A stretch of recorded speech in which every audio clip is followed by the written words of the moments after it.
salud y medio ambiente. Octavo grado. Cinemática, parte 2. Hola, sean bienvenidos a la segunda parte de tu clase cinemática. El día de hoy estudiaremos un poco más el movimiento en una dimensión. En la clase anterior de cinemática estudiábamos que la velocidad uniforme se trataba de recorrer en línea recta una rapidez constante. A este movimiento le llamamos movimiento rectilíneo uniforme. En esta clase les presentaré el movimiento rectilíneo uniformemente variado, en la que la partícula siempre recorre línea recta, pero esta vez con una aceleración constante. Vamos a resolver unos problemas conceptuales sin utilizar fórmulas, ni físicas ni matemáticas. Sin embargo, aplicaremos un razonamiento físico para su solución. Pasemos a escuchar el enunciado. Un móvil parte del reposo en línea recta adquiriendo las rapideces mostradas en la tabla. Intenta por simple inspección encontrar la velocidad, magnitud, dirección y sentido del móvil a los 4 segundos de su movimiento. Como el ejercicio no trae un esquema, haremos uno. Tú decides el sentido y la dirección que viaja el móvil porque no la especifica el enunciado. Escojamos la dirección horizontal y el sentido hacia tu derecha. Ya que el móvil se desplaza hacia la derecha, dibuja en el esquema una flecha grande con esas características. Luego, dibuja el marco de referencia que utilizarás. Esto, por favor, jamás lo omitas. Deja constancia de ello para que los demás sepamos las reglas de tu juego, por decirlo así. El marco de referencia lo adaptamos al fenómeno y no al revés, ya que la partícula se mueve en línea recta y hacia la derecha. Hazlo coincidir con esta dirección y sentido. Basta utilizar un solo eje. Llamémoslo el eje X. Una vez hayamos definido nuestro marco de referencia, algo que recuerda, no te lo vayas a saltear en la solución de un problema, pasamos a analizar los signos positivo y negativo de cada cantidad vectorial. Por ejemplo, si este vector representa la velocidad y nuestro marco de referencia lo hemos establecido con esta flecha, entonces este vector de color verde es positivo porque apunta en la misma dirección y sentido que nuestro marco de referencia. No obstante, este otro vector que le llamaremos aceleración, al colocarlo en esta dirección y sentido, será negativo porque es antiparalelo a nuestro marco de referencia. Vector paralelo será positivo. Vector antiparalelo será negativo, siempre respecto a tu marco de referencia. Ahora, yo he escrito en el esquema los datos del enunciado, los datos de la tabla de las rapideces y de los tiempos los he puesto sobre el eje X. Esto nos ayudará para establecer los signos de las velocidades.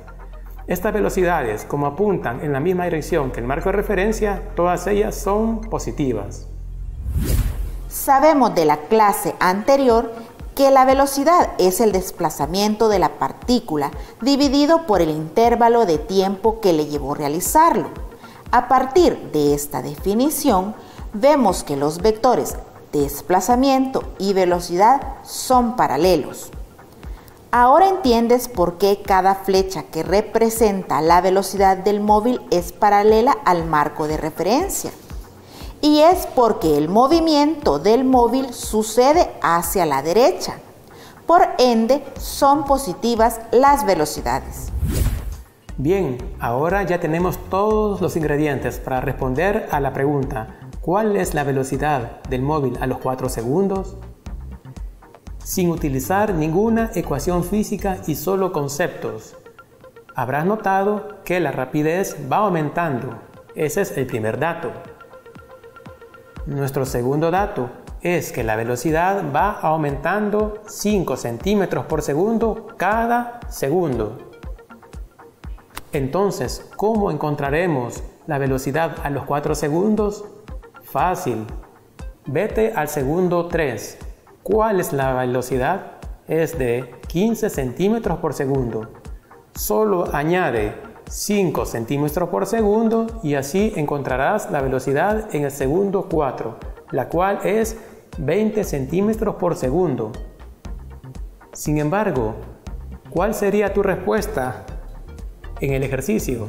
Si escribes la velocidad del móvil es de 20 centímetros por segundo, déjame decirte que está incompleta. ¿Qué falta? Recuerda, la velocidad es un vector y como tal tiene magnitud, dirección y sentido. ¿Qué nos falta entonces? Nos falta la dirección y el sentido. Ahora, respóndete, ¿cuál es la velocidad del móvil a los 4 segundos? Si tu respuesta fue, la velocidad del móvil a los 4 segundos es de 20 centímetros por segundo hacia la derecha, estás en lo correcto. Hemos visto que la aceleración se trata de un cambio de velocidad. En efecto, la aceleración es el cambio de la velocidad entre el intervalo de tiempo que le llevó realizarlo. De este modo, el valor de la aceleración de 5 centímetros por segundo al cuadrado lo obtuvimos detectando ese cambio de la velocidad en cada segundo. ¿Por qué es positivo? Porque esta cantidad suma cada valor de velocidad y por esta razón es de más 5 centímetros por segundo al cuadrado o 5 centímetros por segundo al cuadrado hacia la derecha. ¿Cómo podríamos construir combinaciones entre la velocidad y la aceleración? He puesto ambas flechas, una representa la velocidad y la otra la aceleración, en la misma dirección. Observa cómo se comportaría el móvil. Observa, la rapidez ha ido aumentando. Por tanto, cuando la aceleración y la velocidad son paralelos, la rapidez del móvil aumenta.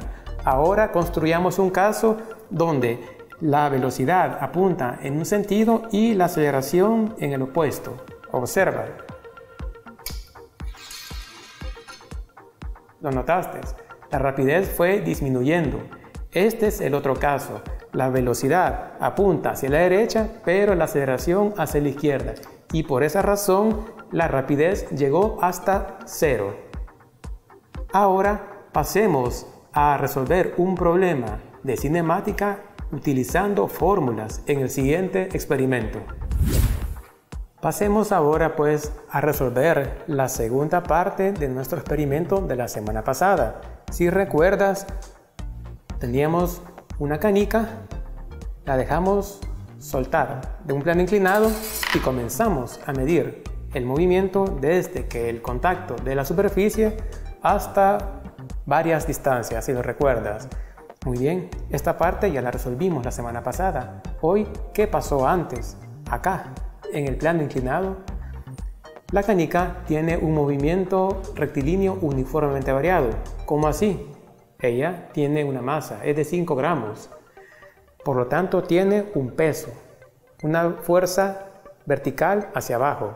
Cuando la colocamos en el plano inclinado, hay una componente de ese peso paralela al plano inclinado, la cual hace que su aceleración sea constante. Sin embargo, también comentábamos de que despreciamos la fuerza de fricción. En realidad, sí hubo una fuerza de fricción. Mira esta canica, rueda. Si rueda es porque hay fuerza de fricción. Una superficie completamente lisa es aquella en la que los objetos no ruedan, solo se trasladan. Sin embargo, esta consideración no la incluimos en los cálculos de las ecuaciones. Pasemos a escuchar el enunciado de nuestro problema del movimiento rectilíneo uniforme en el plano inclinado.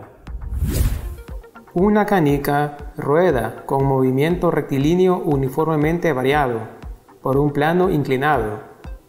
Si parte del reposo, Literal A.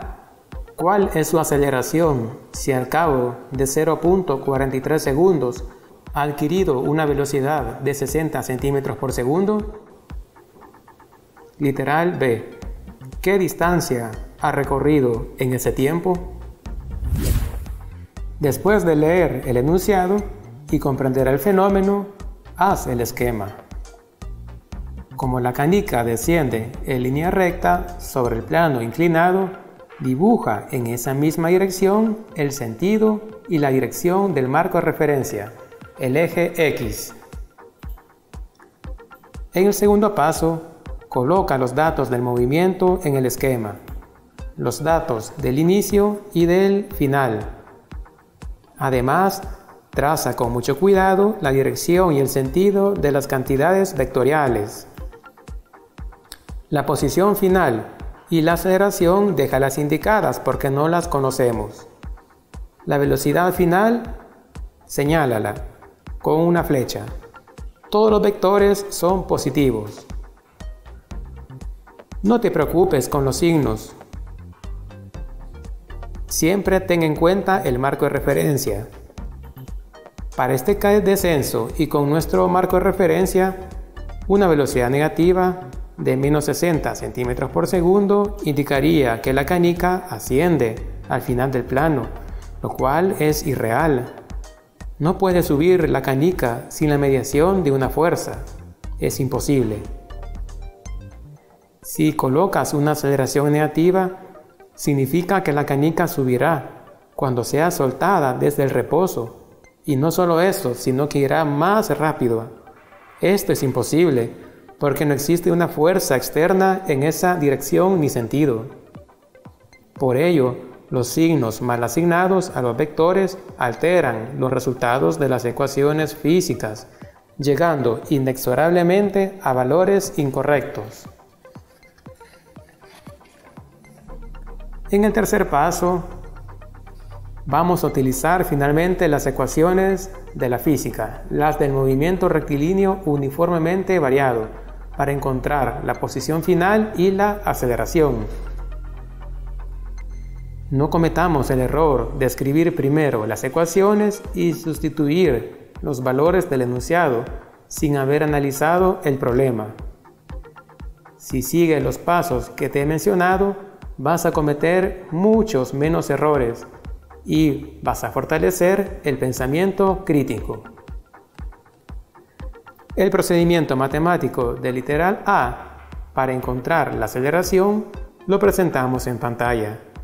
Fíjate que hemos considerado en la ecuación los signos de los vectores. Hemos sustituido los valores y finalmente hemos despejado para encontrar la aceleración. Luego nos disponemos a encontrar la respuesta del literal B y lo presentamos en pantalla. Ya con la aceleración conocida, utilizamos la ecuación mostrada. Como ves, siempre debes utilizar los signos de las cantidades vectoriales. Finalmente, resuelves la aritmética y encuentras la posición final.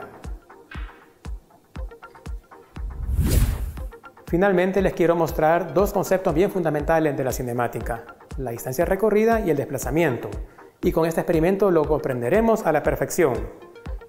La cantidad de agua que va a ser derramada en este vaso comprende la distancia recorrida. Observemos.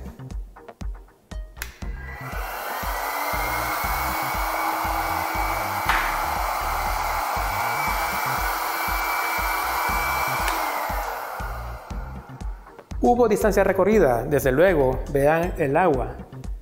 ¿Cuánto fue? Hay que sumar esta distancia más la distancia de regreso. ¿Hubo rapidez? Claro. La distancia total entre el tiempo que se tardó en recorrerla. ¿Hubo desplazamiento? No. Vean, la posición inicial fue esta. Cuando el móvil chocó y regresó, terminó en la misma posición inicial. ¿Cuánto fue el desplazamiento? 0.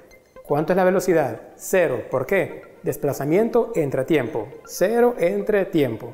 Este es un caso donde puede haber rapidez diferente de 0 y velocidad igual a 0. A continuación, terminemos estudiando esta clase de cinemática con movimiento rectilíneo uniformemente variado y el movimiento rectilíneo uniforme. Veamos. Esta pista dentro de un momento estará libre de fricción cuando el aire salga por estos orificios. Cuando la cuerda esté tensa, significa que hay un peso apuntando hacia abajo y una polea que le cambia la dirección de esta tensión hacia este cuerpo. Ambos van en caída libre. Ahora bien, cuando la cuerda pierda su tensión, este cuerpo dejará su movimiento rectilíneo uniformemente variado, cuya aceleración era de 9.8 metros por segundo cuadrado hacia la derecha, y iniciará otro movimiento, el movimiento rectilíneo uniforme. Solo este tramo, aunque ustedes vean que golpee, el regreso es otro movimiento, ya no es uniforme. Veamos.